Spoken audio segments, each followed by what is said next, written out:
Now let's get into how to understand what the different markers within your thyroid panel mean. The most common thyroid marker that you're going to find is TSH, or thyroid stimulating hormone. This is the most common marker that's tested in the United States as a screening tool of a thyroid disease. Oftentimes, this will be the only marker that's actually tested to be able to screen for any type of thyroid dysfunction. However, TSH is not a thyroid hormone. It is a hormone made by the pituitary gland in our brain that actually signals down to our thyroid to then make thyroid hormones. So when TSH is out of range, this can indicate that there is a thyroid issue at play, but it can also mask a thyroid issue that can be brewing in the background. And oftentimes we find that TSH does not elevate until there's been issues with free T3, which is the active form of thyroid hormone, for many, many months, or if not even years. And that's why it's so important that when we're talking about addressing thyroid dysfunction, that we're really understanding all of the variables that impact thyroid function. Next up is the actual thyroid hormones.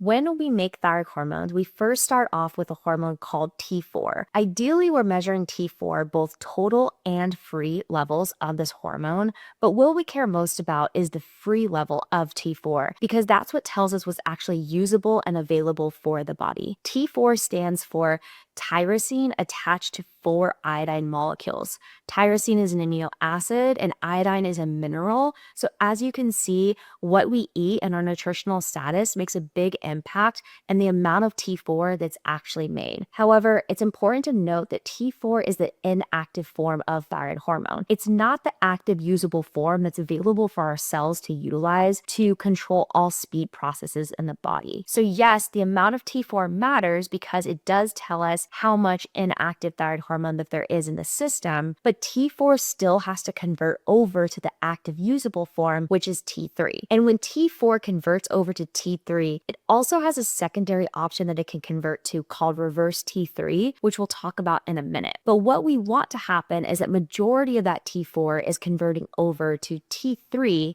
ideally in the form of free T3, because that's the actual active usable form that we have for our cells to be able to utilize. So ideally, we're looking for a T4 level above 1.1, but ideally closer to the 1.3 or 1.4 range, and a T3 level above 2.8, but ideally closer to the 3.0 or 3.2 range. This gives us a good indicator that we have enough of the inactive form to be able to then convert over to the active form T3.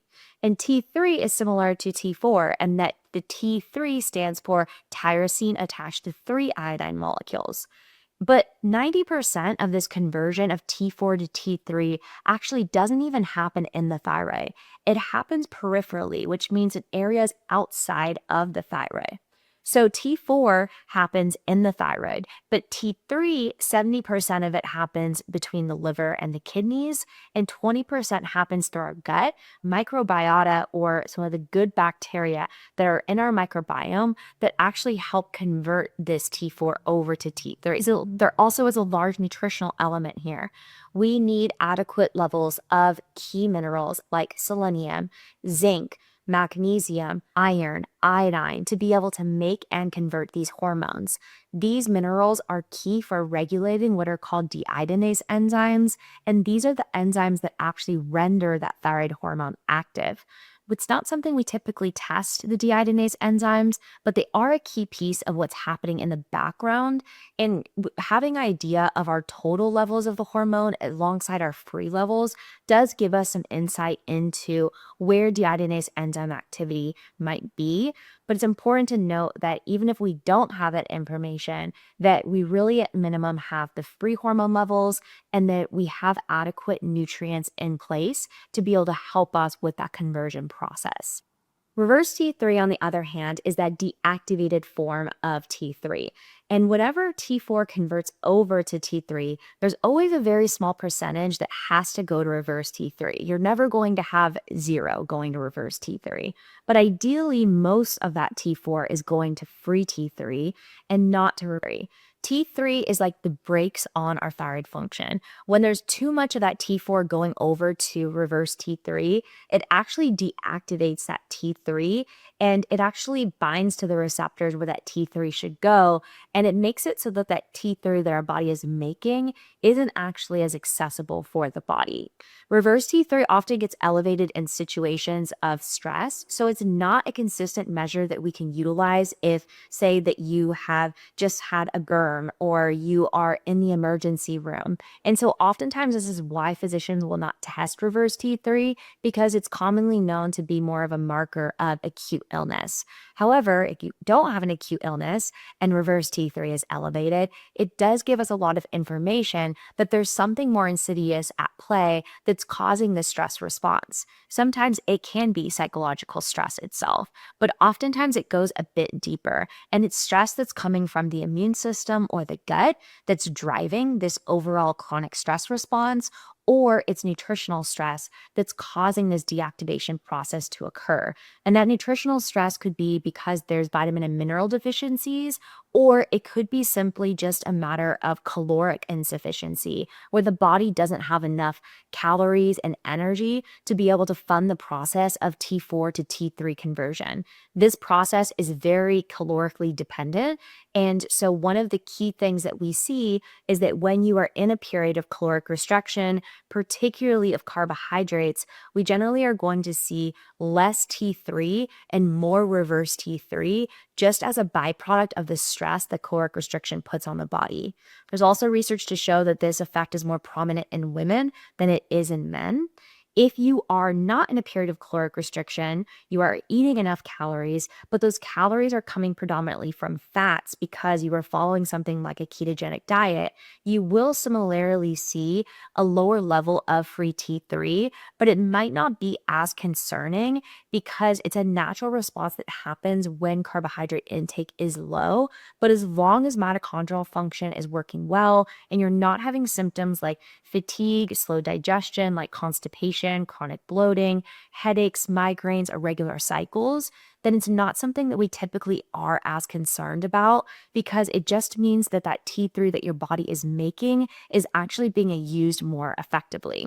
But it's important to take into context the type of dietary strategy that you're following, as many people are not on a ketogenic diet and are going to see a low free T3 and a high reverse T3 simply because there is not enough energy available because of the difference between exercise and nutritional intake. Now let's talk thyroid antibodies. The two key thyroid antibodies that we look at are TPO, or thyroid peroxidase antibodies, and TG, or thyroglobin antibodies. TPO antibodies are more common in Hashimoto's thyroiditis than TG antibodies are. TG antibodies can also be elevated in the situation of Hashimoto's, but also can be elevated in the situation of Graves' disease, which is autoimmune hyperthyroidism, as well as in thyroid cancer. So we do want to screen for both of them because there are quite a bit of individuals who just do have Hashimoto's and maybe are negative for thyroid peroxidase antibodies or TPO antibodies, but do have positive thyroglobin or TG antibodies. Anti-TPO means that our immune system is attacking that TPO enzyme. TPO enzyme is a key piece to the thyroid production process of that T4 and T3. So when the immune system is attacking that TPO, it's actually destroying some of the ability to make those thyroid hormones that are key to all of these processes that we're talking about, especially processes that are governed by speed. And TPO is the enzyme that actually helps attach that tyrosine to those iodine molecules. So if the immune system is attacking and destroying TPO, then that amino acid tyrosine is not going to effectively attach to those 4 or 3 iodine molecules, like in the situation of T3, and then we're not going to be able to make adequate levels of those inactive and active. Whereas TG antibodies are the immune system's attack of thyroglobin, which is a protein that's used to be able to make thyroid hormone. Finally, you may have also seen TAA before. TAA is just a panel that includes both TPO and TG. So this is just giving us an idea that whatever testing is done is going to include both of these antibodies. Again, it's important that we either have a TAA panel or that if you are getting thyroid testing done, that it does indicate that you are testing both antibodies, both TPO and TG, alongside all of the thyroid hormones, which would be T4 in the free state, so as free T4, free T3, and reverse T3 at this. Let's talk through interpretation of some patterns. So when we see a high TSH but a low T4, this can indicate hypothyroidism, even without having T3 information. Now, the thyroid's a little bit confusing because when TSH is high, that means that the thyroid's actually working slower. So that's indicative of, say, like a low thyroid state, such as hypothyroidism. Whereas when TSH is low, that's indicative of the thyroid working faster. So a low TSH would be indicative of hyperthyroidism. And this can cause a bit of confusion for people because it is a bit backwards. But remember that hypothyroidism means slowed growth function in the body. Hyperthyroidism means quickened or faster growth function in the body. So ideally, the optimal range for TSH is between 0.5 and 2. That is where the research is most consistent that individuals are the most asymptomatic. Some people do just fine closer to the 2.5 level, but I typically find that if we can keep TSH in that 0.5 to 2.0 range, that we're in a pretty good position. However, we also need to look at the T4 and T3 level alongside of that because it is common for us to see individuals that have a totally normal TSH that's maybe in the 1 range, but their T4 and T3 function is actually really low. As I mentioned earlier, T4 optimally is around 1.3 and free T3 is around 3, reverse T3 ideally being below the 15 level. So if you have a different type of pattern, maybe you have a normal TSH but a low free T3, this is very indicative of nutritional stress, especially if we're seeing it elevated with reverse T3. This probably indicates that there's chronic nutritional stress, potentially also alongside other stressors coming from the immune system or the gut. If you have positive TPO or TG antibodies or both, but your TSH, free T4, and free T3 levels are normal, this is typically indicative of the early stages of thyroid autoimmunity. I have a follow-up YouTube video to this where I actually walk you through the 6 stages of Hashimoto's. That would be a great place to start if you are in that situation. We can usually see that in the later stages of Hashimoto's, when things become uncontrolled for an extended period of time, we will see elevated thyroid antibodies alongside of abnormalities in TSH, T4, and T3. And that's when the Hashimoto's has gone on to attack the thyroid cells enough to where we're seeing thyroid hormones be impacted. In a very small percentage of people, we can also see very low levels of thyroid antibodies and totally normal thyroid hormone levels and no thyroid symptoms. This usually can be a cause for retesting down the road.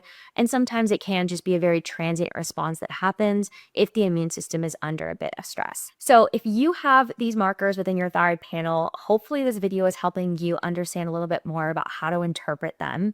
Now, there are variables for us to look at in terms of why these thyroid hormones are out of range. And that's always what I'm asking the question of is, why is the T3 low? Why is the TSH out of range?